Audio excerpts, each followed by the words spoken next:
Hi, Andrew from Sachs, and welcome to video number 8 in our 8-video sequence about communication for engagement and morale. And this one is about communication as an act of leadership, a conscious act of leadership. Firstly, let's show you some evidence about a thing called transformational leadership. Transformational leadership has been researched really heavily and found to correlate with a whole bunch of positive things like psychological capital and things like engagement and morale and so forth. This is a piece of research that Sachs undertook in partnership with Deakin University some years ago, and we measured the levels of engagement of about 3,000 people across Australia and New Zealand. We also measured some leader behaviours that drove those levels of engagement. You'll see that the first four, creates a learning environment, being supportive, fostering teamwork and empowerment, are really about creating a positive and safe psychosocial environment. The next four, creating clarity about appropriate behaviours, effective management of behaviours, which means I do something if the behaviours are not of a satisfactory standard, creating clarity about performance standards and effective management of underperformance. They're really about accountability, aren't they? Which is to say that this research demonstrates that good leadership is about being kind and helpful and supportive, but also creating an environment where people are clear on what's required of them from a behaviour point of view and also from a job performance point of view. The two last behaviours are about celebrating success and being optimistic and positive, which is that good leaders are of their nature optimistic. Pessimism is not a good thing in leadership. A leader, by definition, is somebody that you want to follow, and people really don't like to follow people who are negative, pessimistic, cynical, that kind of thing. So let's look at what the research really showed us. We found that about 25% of people's engagement came directly from the behaviours of leaders. And what we discovered was that empowerment was the single most important behaviour of all. So if you want to have staff that have high levels of psychological capital and engagement, the most powerful thing you can do is to give them some real say, some real design capability in what happens in their job. Top-down leadership is not very effective for creating a high engagement workplace. Second was optimism and positivity. And so, as I mentioned, negative, cynical leadership is a bad thing. And optimism and positivity about we can get this done, not optimism and positivity about, hey, the world's a beautiful place and everything's fine. Honesty about the challenges is a good thing, but then confidence that we can deal with this challenging world and we can get good outcomes. The third is about being supportive. And people think of supportiveness in a human sense. They think of it in terms of, yes, you can have time off to take your daughter to a swimming class or something like that. And human supportiveness is important.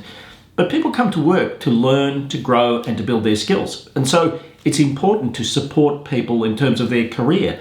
How can we help you to build your skills?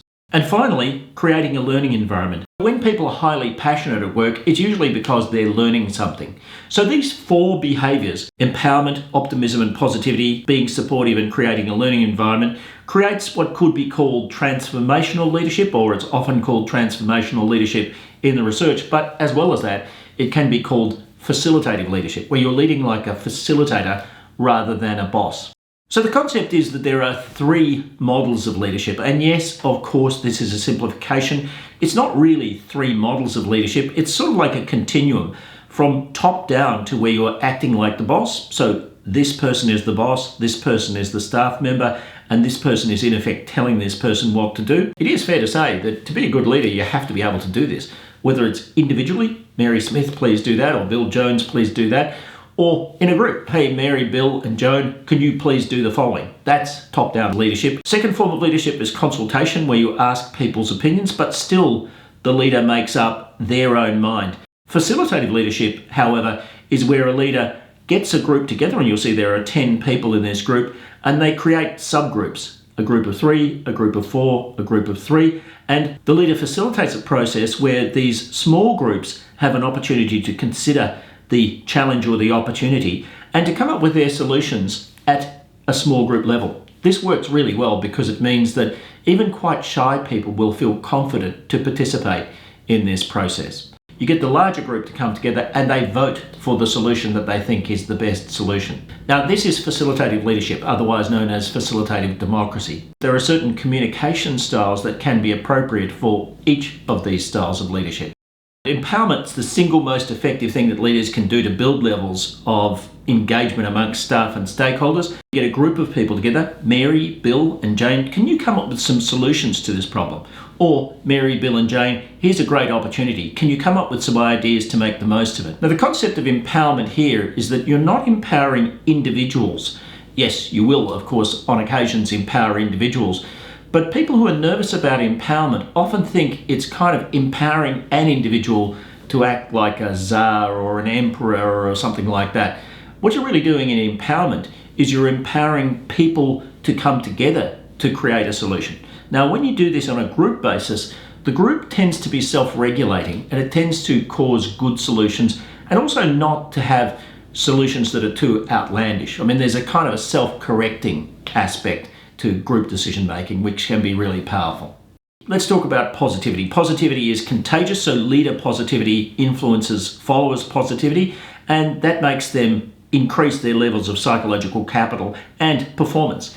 And leaders' PsyCap influences team PsyCap together.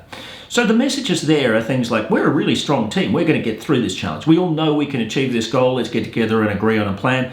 Let's come up with solutions rather than admiring the problem. I love that. Admiring the problem. Ever had that where people focus on the problem to the point where they've turned it into a hero almost? So the concept is, if you want an optimistic group which is going to have high levels of psychological capital, the best way of doing it is being optimistic about our capability to get this done. This is called self-efficacy. A guy called Albert Bandura came up with that idea.